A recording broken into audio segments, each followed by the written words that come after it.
प्रणाम प्यारे मित्रों, मैं मीरा आप सभी का हार्दिक अभिनंदन करती हूँ। प्यारे ओशो कहते हैं कि जो मित्र हमारे प्रति मंगल भाव से भरे होते हैं, हमारे प्रति प्रेम से भरे होते हैं, उनके पास जाकर हमारे ऊपर कम से कम 1500 सफेद किरणों का प्रभाव पड़ता है। 1500 सफेद किरणों का प्रभाव पड़ता है जब हम किसी ऐसे मित्र के पास, ऐसे गुरु के पास, ऐसे संत के पास बैठते हैं। तो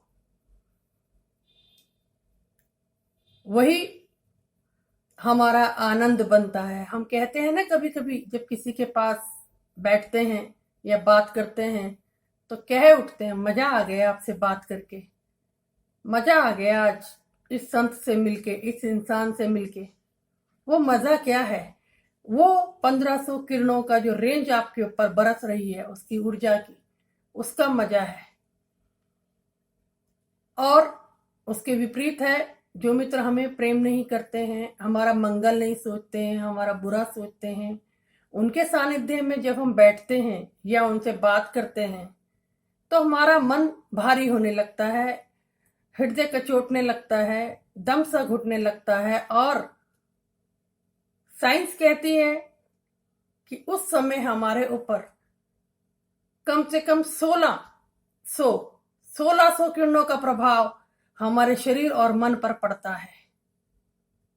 अनुपात देखिए, किसी संत के पास 1500 किरणों का प्रभाव पड़ता है सफेद, और किसी दुर्जन के पास 1600 किरणों का प्रभाव पड़ता है।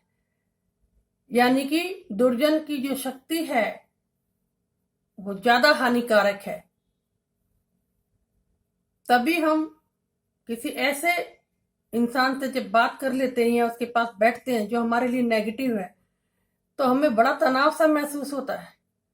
ऐसा भी लगता है कि हम बीमार हो गए, और ऐसा भी लगता है कि हे भगवान, गए क्यों, बैठे ही क्यों।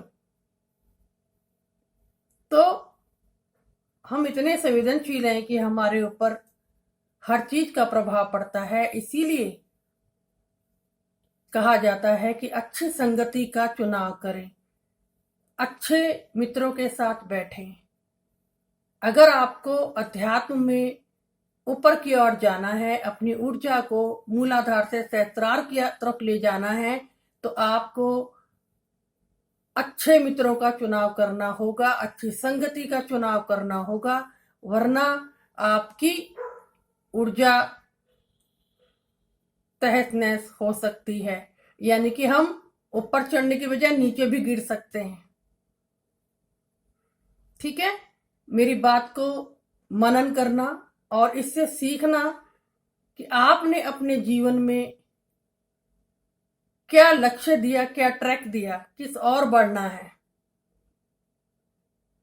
ठीक है, चलिए इसी के साथ ही मेरा प्रणाम।